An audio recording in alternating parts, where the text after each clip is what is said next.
Good morning students. आज हम लोग first term exam paper basic maths का सॉल्यूशन देखने वाले हैं। ठीक है, मेरे स्कूल में जो क्वेश्चन पेपर पूछा गया था मैं उसका सॉल्यूशन आपको अब समझाने वाला हूं। ठीक है, आगे बढ़ते हैं। देखिए first question, the perpendicular distance from the x axis of point P to 3 is dash. ये मैंने आपको समझा के रखा है कि अगर एक्स एक्सिस से डिस्टेंस पूछते हैं तो आपको y कोऑर्डिनेट का पॉजिटिव वैल्यू बताना है।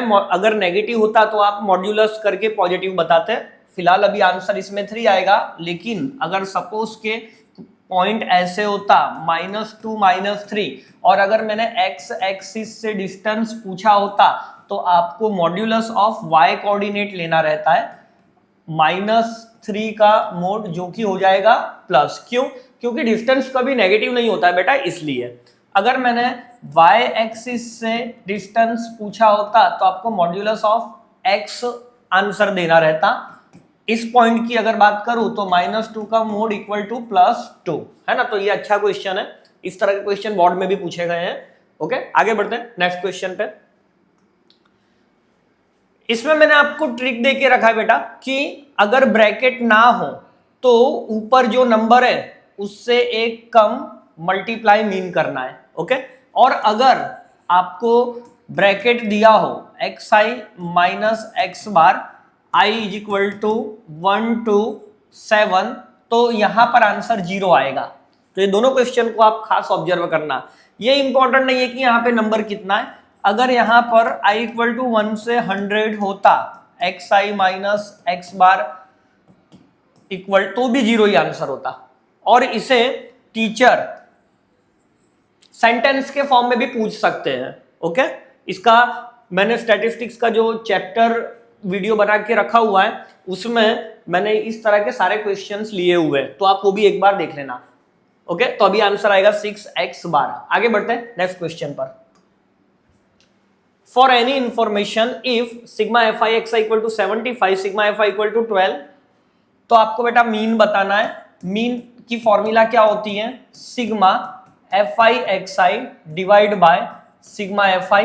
तो बेटा यहाँ पे सिग्मा fi xi कितना है? 75 डिवाइड बाय आपको कितना करना है? 12 करना है। ओके, तो इसे आप है ना 3 के टेबल से कट कर लो। 3 4 जा 12, 3 2 जा 6 और 3 5 जा। ठीक है, तो 25 को जब आप 4 से डिवाइड करने जाएंगे, या तो आप है ना एक काम करिए ना 25 मल्टीप्लाई 25 करिए, तो 25 4 जा 100 होगा। 25 इंटू 25 625, तो ये आंसर आएगा 6.25। ओके, आगे बढ़ते हैं नेक्स्ट क्वेश्चन पर।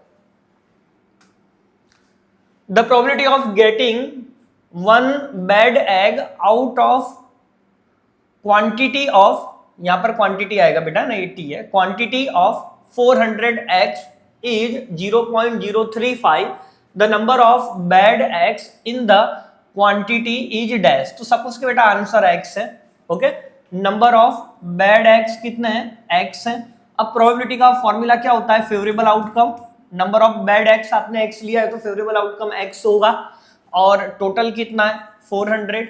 और आपको प्रोबेबिलिटी का आंसर देके रखा है। ठीक है, ये प्रोबेबिलिटी का आंसर है 0.035। तो आपको यहां से x की वैल्यू ढूंढनी है। तो x इक्वल टू 400। अब इसे मैं है ना 35 डिवाइड बाय 1000 लिख सकता हूं। पॉइंट के बाद 3 डिजिट है इसलिए डिवाइड बाय 1000। तो 0 0 कट हो रहा है। 2 का टेबल अपने पढ़ते हैं। 2 2 जा 2 5 जा 5 का टेबल पढ़ते हैं। 5 1 जा 5 7 जा 7 2 जा 14। तो बेटा x की वैल्यू आएगा 14। ओके, आगे बढ़ते हैं नेक्स्ट क्वेश्चन पर। Probability that sun sets in west, sun sets in west. तो बेटा ये तो यूनिवर्सल ट्रूथ है, तो इसका आंसर क्या आएगा? श्योर इवेंट है, आंसर 1 आएगा। ओके, आगे बढ़ते हैं। HCF AB equal to 1, HCF then HCF A minus B comma A plus B, इसका आंसर 1 और 2 होता है। इसको आपको याद ही रखना है रूल की तरह। ये एज इट इज क्वेश्चन में बोर्ड की एग्जाम में पूछा गया है, आपको भी पूछा जा सकता है। आगे बढ़ते हैं। 2k + 1 13, 5k - 3 are consecutive terms in AP. तो बेटा मैंने रूल आपको क्या लिखाया हुआ है, कॉन्जिक्यूटिव टर्म्स इन एपी के लिए बीच का डबल करना है 26, आखिरी के दो का आपको एडिशन करना है। तो 2k + 1 + 5k - 3, तो 26, 2k और 5k कितना होगा बेटा 7k।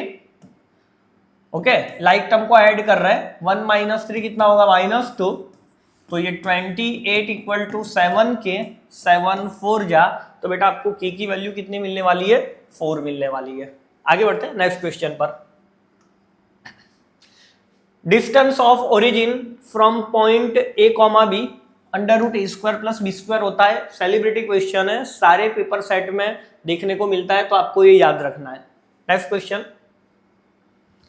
The probability that you will get 100 marks out of 100 in maths exam.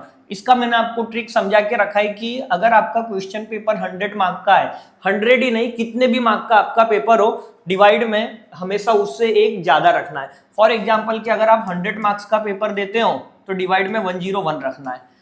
अगर आप 80 मार्क्स का पेपर दे रहे हो, ओके, तो डिवाइड में 81 लिखना है। अगर आप 50 मार्क्स का पेपर दे रहे हो तो डिवाइड में 51 लिखना है। नीचे एक ज्यादा इसलिए क्योंकि टीचर आपको 0 भी दे सकते हैं अगर आप कुछ भी लिख करके ना हो तो, ओके, और ऊपर हमेशा 1 ही रहेगा। मतलब क्या कि 100 मार्क्स लाओ 100 में से तो भी 1/101। अगर 100 की जगह पर मैंने 90 मार्क्स का क्वेश्चन पूछा होता तो भी यही आंसर रहता। अगर 90 की जगह पर मैंने 50 दिया होता तो भी यही आंसर रहता। अगर 35 मार्क्स लाने को बोला होता प्रोबेबिलिटी, तो भी 1/101 ही आंसर होता। तो ये मेरी ट्रिक याद रखना, आप जितने मार्क्स का पेपर देते हो डिवाइड में उससे एक ज्यादा और न्यूमरेटर में हमेशा 1 ही रहेगा। ओके, तो इसका आंसर क्या आएगा बेटा, 100 मार्क्स का पेपर है इसलिए 1/101। ui की फॉर्मूला बतानी है, तो ui की फॉर्मूला क्या होती है, xi - a divide by h। ये बेटा sum of first odd n natural number है, ठीक है। ये सारे नंबर आप देखो ऑड है तो इसका तो डायरेक्टली रूल होता है n²। और ये वाला किसके लिए फॉर्मूला है, ये है 2 + 4 + 6 एंड सो ऑन, मतलब sum of first n even natural number का। ओके, इसे टीचर n² + n भी बोल सकते हैं अगर n अंदर मल्टीप्लाई कर देते तो, लेकिन अभी आपको ऑड के लिए पूछा है तो ऑड का आंसर n² होता है, ठीक है। आगे बढ़ते हैं नेक्स्ट क्वेश्चन पर।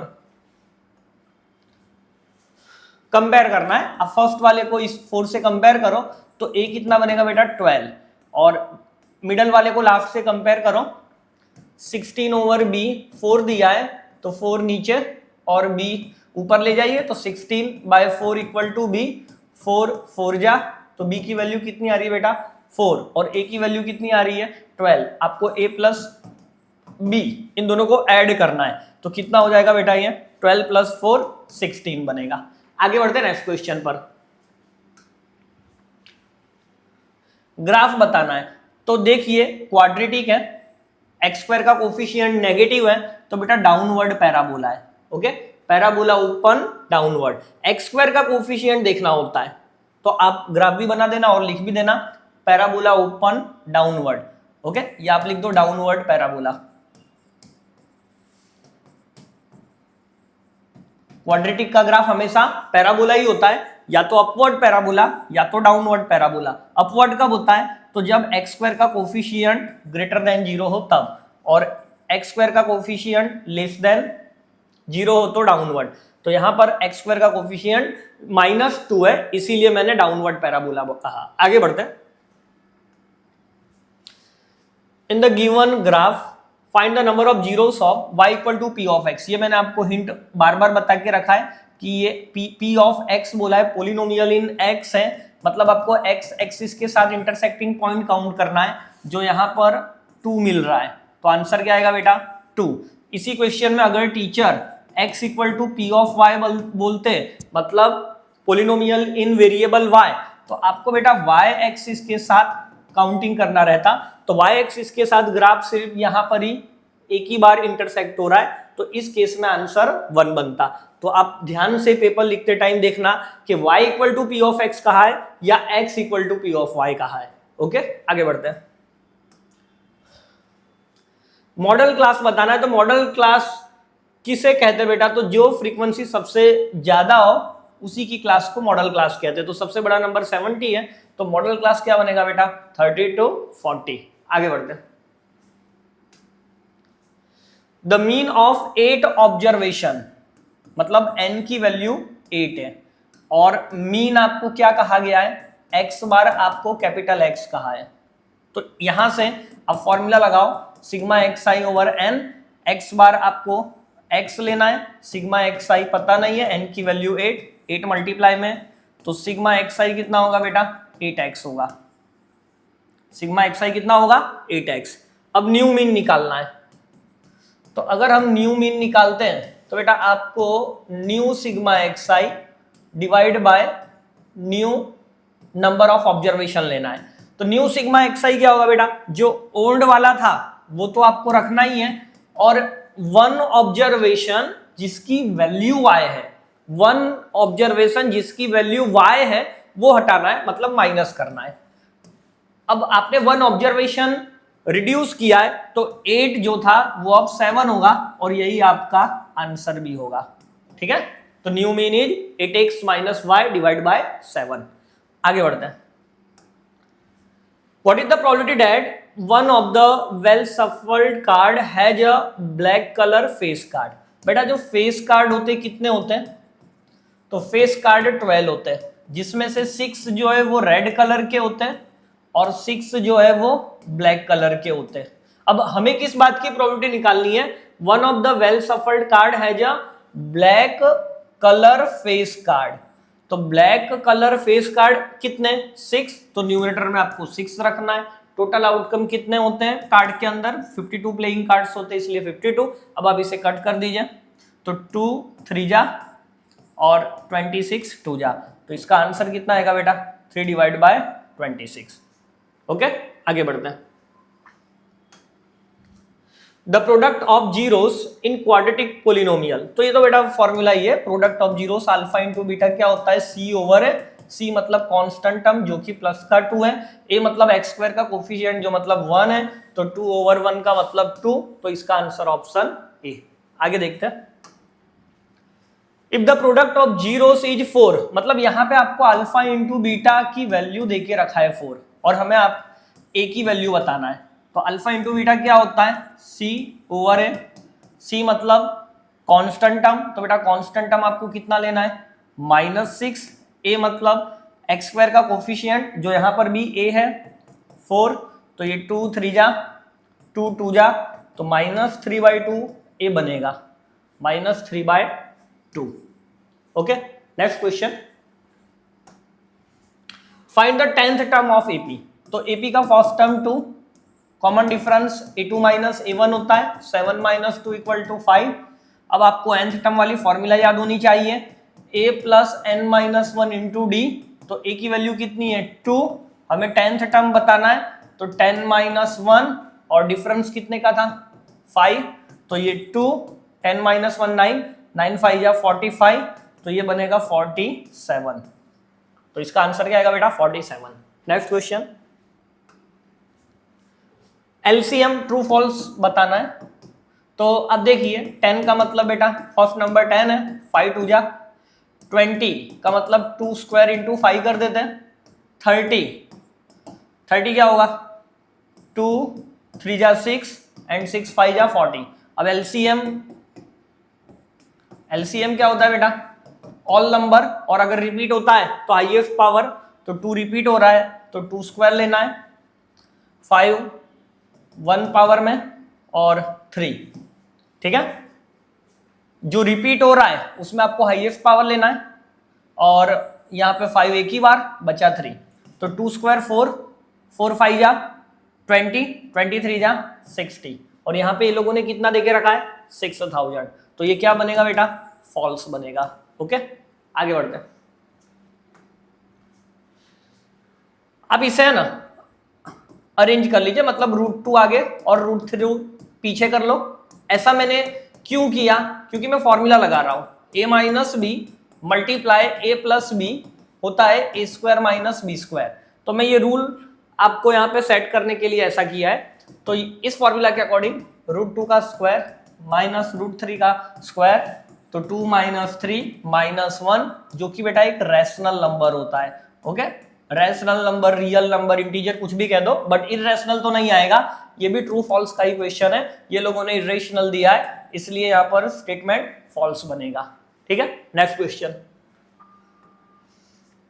If the graph of polynomial intersect x-axis at only one point, cannot be the quadratic polynomial. True false है ये, और इसका आंसर false बनेगा, क्योंकि क्वाड्रेटिक पोलिनोमियल का ग्राफ पैराबोला आप ऐसे बना सकते हो जो x एक्सिस को सिर्फ सिंगल पॉइंट में इंटरसेक्ट करे, मतलब ओनली वन पॉइंट में इंटरसेक्ट हो रहा है, और हमें कहा भी यही है ना। तो ऐसा हो सकता है, बट ये लोग क्या बोल रहे हैं, if the graph of polynomial intersect the x axis at only one point can not be quadratic polynomial. ये फॉल्स है, मैंने यहाँ पर ड्राइंग बता दिया, क्वाड्रेटिक पोलिनोमियल का ग्राफ एक्स एक्सिस को ओनली वन पॉइंट में इंटरसेक्ट कर सकता है।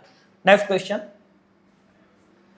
The modal class and the median class of information are always different. ये भी ट्रू फॉल्स का क्वेश्चन है, तो ये भी फॉल्स ही आएगा। ऐसा कोई रूल नहीं है बेटा कि मॉडल क्लास और मीडियन क्लास जो है वो हमेशा डिफरेंट और सेम भी हो सकते हैं, इस वजह से इसका आंसर क्या आएगा बेटा, फॉल्स आएगा। तो सारे ऑब्जेक्टिव हमने यहाँ पर अच्छे ही सिलेक्ट किए हैं, तो आप अच्छे से प्रिपेयर कर लेना, आपके बोर्ड की एग्जाम में भी इस तरह के क्वेश्चन देखने को मिल सकते हैं। Okay, bye.